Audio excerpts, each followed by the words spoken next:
Welcome to your reset with Christiane Piano, where the purpose is to support you in releasing all that you are not, so the truth of who you really are can emerge. This is accomplished through working with the body-mind from an ontological perspective.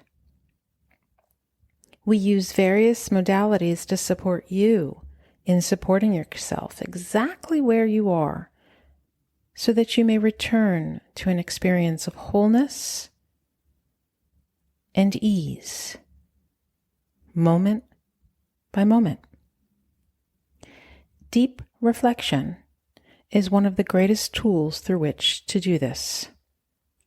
To take a moment, to pause, assess, reflect, and literally and figuratively reset, come back to center, and move back into your one and precious life with increased clarity and purpose.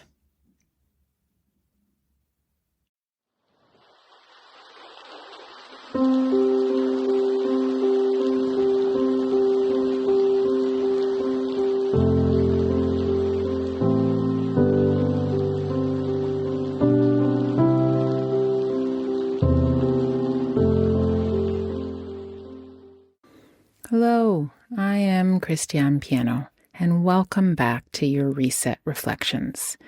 It is good to be here with you once again. And if this is your first time listening, welcome. You know, the heart of the work we explore here is really about returning to a state of wholeness.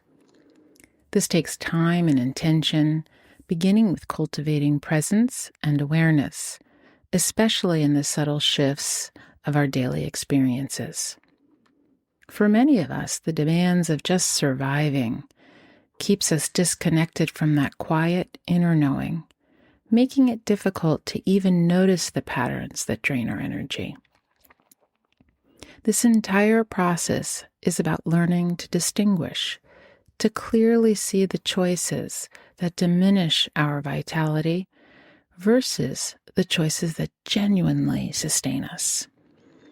Today, we are simply applying this distinction, the movement away from the reactive mindset of fixing mode and toward connecting with curiosity, a theme we've explored in recent episodes, to the most fundamental thing we do: consumption. We are exploring the difference between the simple act of eating and the process of nourishment. This is delicate ground because when we talk about consumption, we are dealing with some of the oldest, most unconscious survival patterns we have. We are wired to consume when we feel any kind of lack, a deep, low hum of anxiety or emptiness.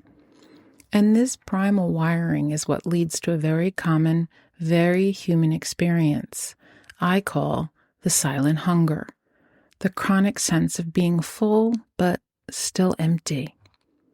When we are operating from a place of fear, struggle, or challenge, our survival state, we reach for quick input to alleviate that discomfort.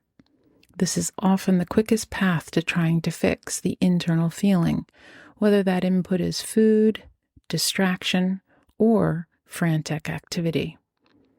But the breakdown in energy occurs precisely when we confuse that external input with internal integration. We stop distinguishing between the simple act of putting food in our mouth and the conscious, nourishing process it represents. For many of us, eating has become automatic, a response to basic survival or even a fixation driven by fear of aging or a need for control. But if eating satisfies these basic needs, what then is the hunger that nourishment is intended to satisfy? Nourishment is the deliberate action of intending to meet the needs of our whole system, moving beyond mere input to actively cultivate a state of wholeness. As we'll explore today, the reality is simple yet profound. Eating and nourishing ourselves are not one and the same.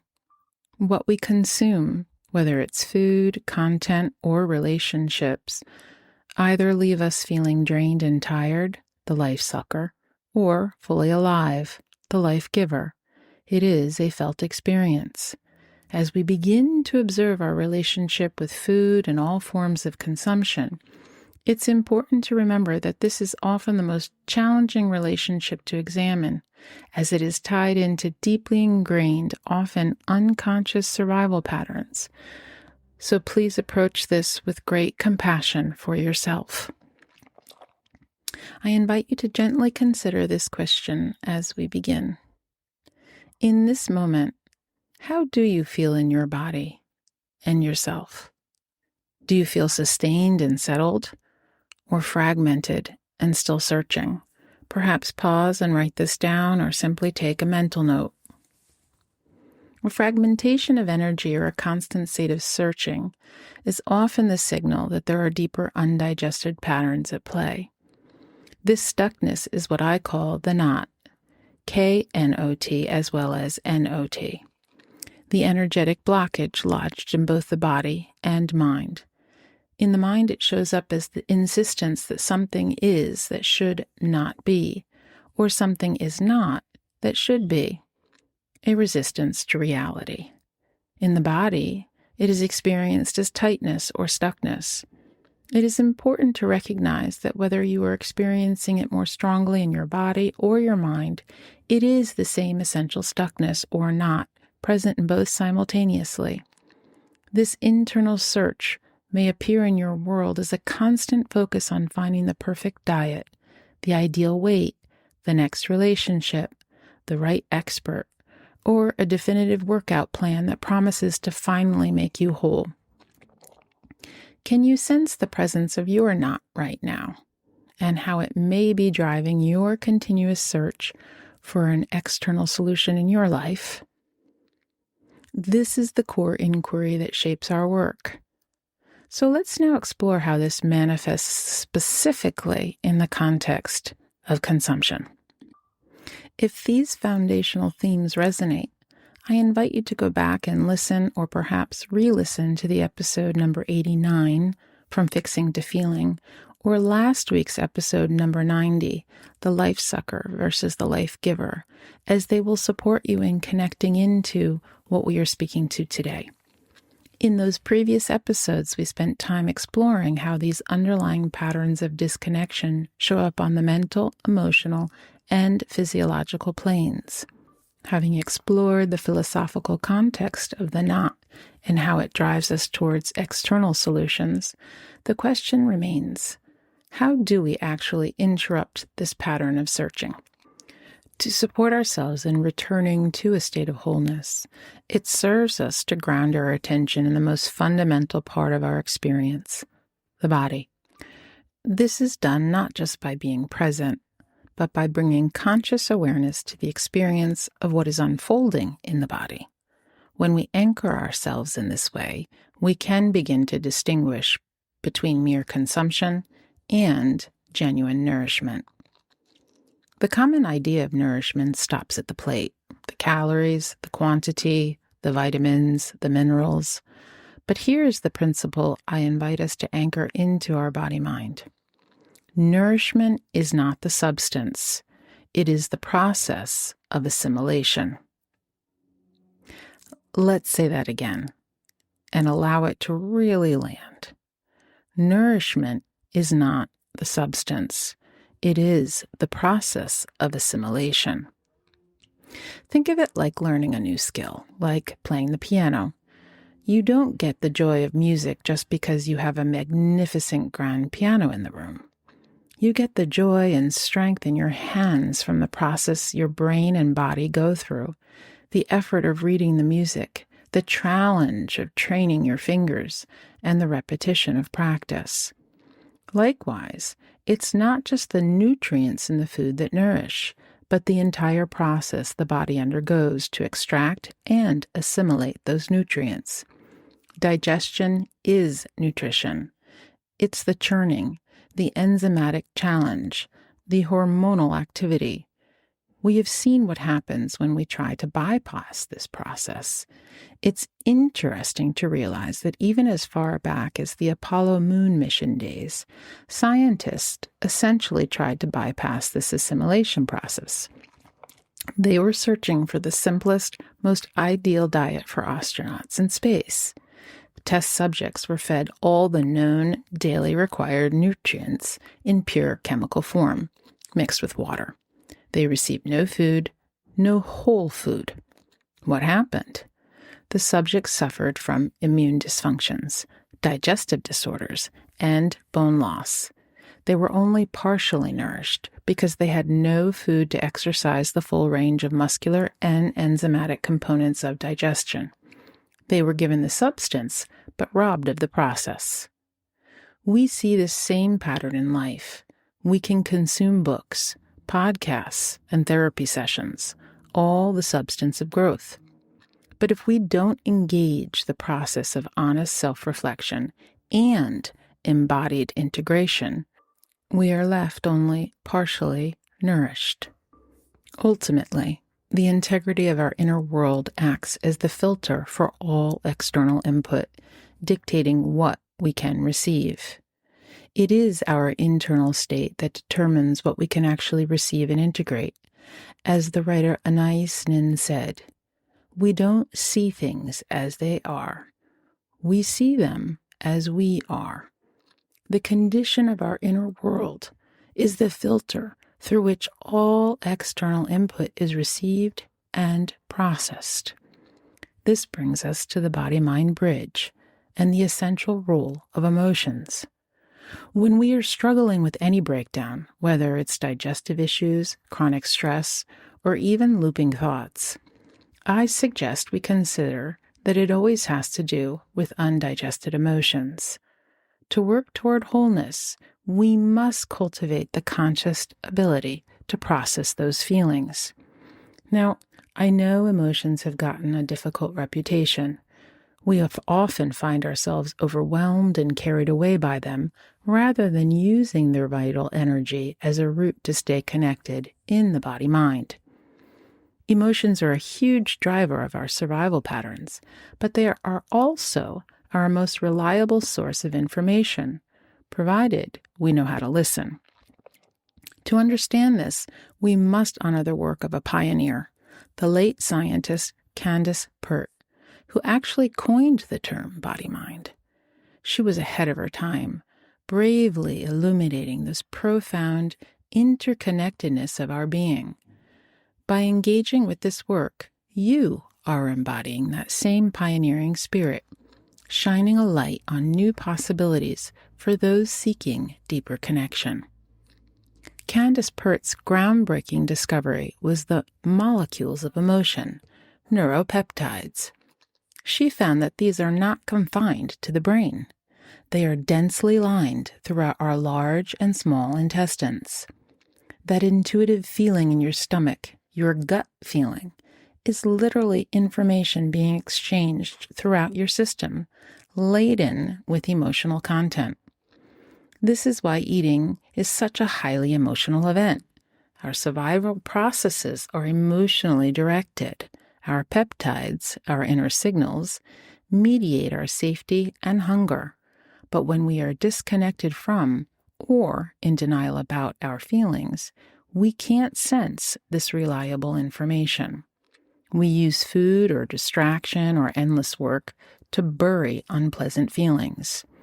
It's the mind's quick attempt to gain control, but it creates a dangerous pattern of consumption. This is the crucial shift for the Olympian feeler. Instead of getting lost in the story of the feeling, the fear, the sadness, the anger, we must shift our focus to the actual physical sensations and location of the felt emotion in our body. This is a practice we explored in the larger body-mind work. By grounding your awareness in the body and in the here and now, in reality, you create the initial space from the experience itself. This space allows for the possibility of slow, conscious digestion of the emotion. This intentional process is the only way to move beyond the knots of undigested experience. The choice is always available to you to move from burying the feeling to cultivating the slow, conscious digestion that ultimately sets the body-mind free. Now let's explore how this inner freedom translates into our most fundamental daily habit, the act of consumption itself. When we consume without presence, leaning over a screen or rushing to finish, we instantly create a fragmented experience. We bypass the entire process, treating each bite as merely fuel rather than nourishment. This rush and disconnection is the fixing mode in action. It instantly compromises the process of assimilation, leading directly to energetic blockages, those knots I spoke to earlier. The shift I invite here is to move from falling into impulses to relying on the body's innate wisdom. This means recognizing that the environment, your thoughts, and the emotions you bring with you to the table or into any interaction are just as vital as any substance you take in. The opportunity in this breakdown of presence, in that persistent symptom, whether it is physical, digestive stress, anxiety, or looping thoughts, just as examples, is the chance to stop the impulse and start a conscious inquiry into the source of the imbalance. It is the deliberate, conscious inquiry that facilitates the physiological release of those knots, thereby allowing a return to wholeness and a state of flow. This all begins with the simple practice of conscious consumption. Changing the relational tone you bring to the experience. It's not just about what is on the plate, but the emotion that accompanies the experience. A simple yet profound way to begin this integration is to adopt a moment of gratitude or blessing before consuming anything. You don't need a religious ritual. It can be a simple affirmation that grounds you in the moment. For example, this is good for me. I am grateful. I am nourished. Because the emotion that accompanies eating or any act of consumption is as vital as any vitamin and mineral in the food. When the tone shifts from fixing to allowing, the body registers safety, and the digestion of food or emotion can begin. The simple act of presence is the essential movement from unconscious consumption to full integration. This shift from consumption to integration brings us back to where we started. We began stating that nourishment is not the substance, it is the process of assimilation. This principle asks you to shift from viewing the act of consumption as a transactional necessity, something you have to do to survive, to viewing it as an intentional interaction, something you get to do to nourish the whole self. The fundamental shift is not in focusing on one segmented area of life, but in becoming aware of the relational tone you bring to the act of receiving, whether that's food, the company you keep, or the thoughts you give energy to, and then consciously engaging in BodyMind practices to shift that tone when necessary. This ties directly back to meeting ourselves where we are and noticing the patterns. It is about creating the space for digestion, the assimilation of the physical, the emotional, and the entirety of your experience. The core purpose of this episode is to help you distinguish between simply taking in life and truly nourishing the whole self. To nourish means to fully integrate and support a sense of fulfillment and wholeness across every space you are in. Emotions are a fundamental piece of that experience. They are vital information that must be considered in any inquiry about and around body-mind imbalances. The single most powerful action you can take right now is to practice conscious engagement in one key area of your life. This is not a temporary fix. It is the necessary initiation that engages your whole system, your whole self, affirming that nourishment begins with self-connection. I invite you to explore this practice for yourself with kindness and curiosity. The simplest place to start is at your next meal. I invite you to pause for some moments prior to engagement. Perhaps close your eyes and just recognize the act of nourishment you are about to engage in. This practice of the pause is central to everything we speak to here. Remember that observing your relationship with food is one of the most challenging acts of awareness, as it ties directly into those deep, unconscious survival patterns. Approach this moment with gentleness. As you look at your plate, you pause and you ask yourself these 3 fundamental inquiries. Is this food whole? And is my engagement whole? Am I eating to satisfy a true hunger or to manage a feeling? Do I feel sustained and whole afterwards, or fragmented and still searching? Instead of rushing into automaticity, I invite you to create a space of stillness and presence before you engage with the food you have intentionally chosen to support an experience of wholeness. This simple act of slowing down initiates a profound change. You down-regulate the survival response and signal to your system that it is safe to receive the input and safe to process the emotion.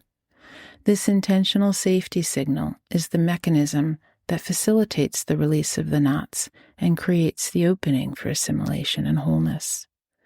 Ultimately, this work guides us to the profound realization that well-being and wholeness follow from the release of our knots and an awareness of where they came from. I invite you to carry that realization into your day. Start with one simple, gentle pause before your next meal, next task, or next interaction. If this process of inquiry into your relationship with food resonates deeply, and you feel ready to explore the origins of these challenging survival patterns, please feel free to reach out to me. You may want to consider engaging in the one-to-one BodyMind maturation work to support yourself in navigating this complex and foundational relationship. You can find all my contact details and information in my show notes. Thank you for joining me for this reflection on consumption and nourishment. I recognize and appreciate you for taking this time out of your busy life to engage in the practice of reflection today. That intentional pause is the first step toward wholeness, or perhaps, better stated, a return to a state of wholeness.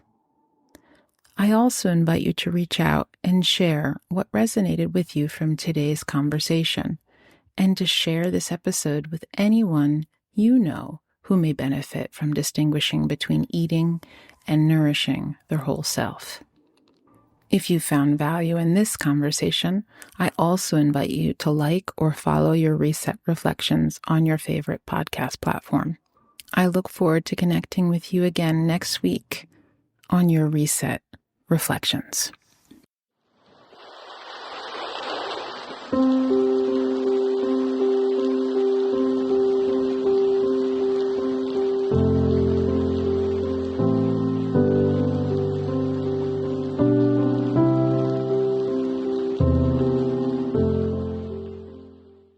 If you are interested in working with me on any level of body-mind well-being, whether it be through individual body-mind maturation work sessions, perhaps participating in a series, individual privates, or through my video on-demand services, if you have questions, if you would like to engage on any level, feel free to schedule a free 15-minute consult in the appointment section www.christianepiano.com or email me directly at growth@christianepiano.com.